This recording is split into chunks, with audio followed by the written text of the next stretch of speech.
Le cacao, il est super rouge, il est magnifique. Et du coup, on le paye beaucoup plus cher, ce qui permet aux planteurs, on l'achète 3 fois le prix qu'il touchait avant. Par contre, on leur demande de le travailler, donc il y a la fermentation qui est faite sur place. Et surtout, ils font un tri. Donc globalement, je sais que ce cacao, je n'ai pas besoin de le retrier dans cette petite passoire.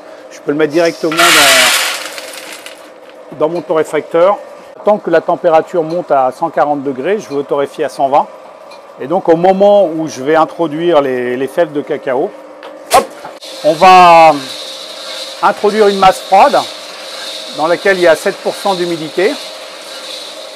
Et pendant la torréfaction, on va passer à 2,5% d'humidité.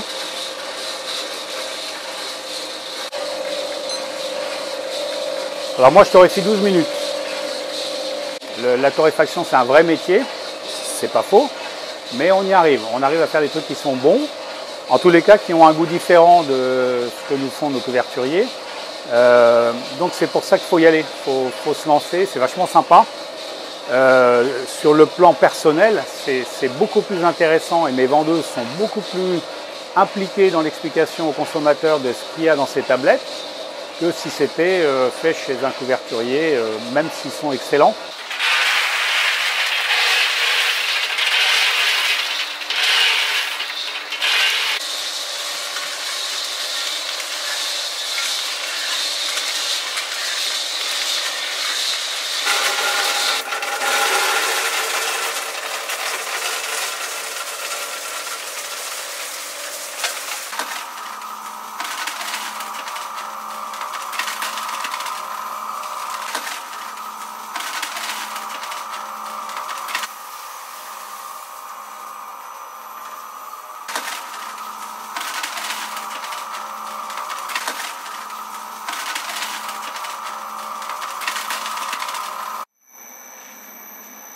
Donc là on est pas mal, hein.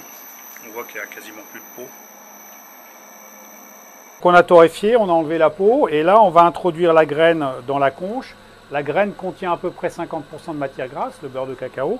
Et donc cette matière grasse, lorsqu'on va la mettre dans cette conche avec des roues en pierre, elle va se liquéfier gentiment. Le frottement de la pierre contre la pierre va monter en température. Là je suis à 32 degrés. C'est pas qu'il y ait du chauffage, hein, c'est juste le frottement. Et donc la graine va s'écraser, devenir une pâte de cacao. On va laisser tourner ça en pâte pendant à peu près 24 heures. Et ensuite on va rajouter du sucre. Donc du sucre qui vient d'à côté de chez moi, sucre de betterave. On va tourner encore 6 heures à peu près parce que c'est compliqué d'écraser le grain de sucre. Et ce qu'on veut, c'est qu'il n'y ait plus du tout de texture. Et ensuite dans ma recette, mais chacun fait ce qu'il veut, moi je rajoute un tout petit peu de beurre de cacao pour assouplir un peu la texture. Donc je fais tous mes chocolats de la même façon.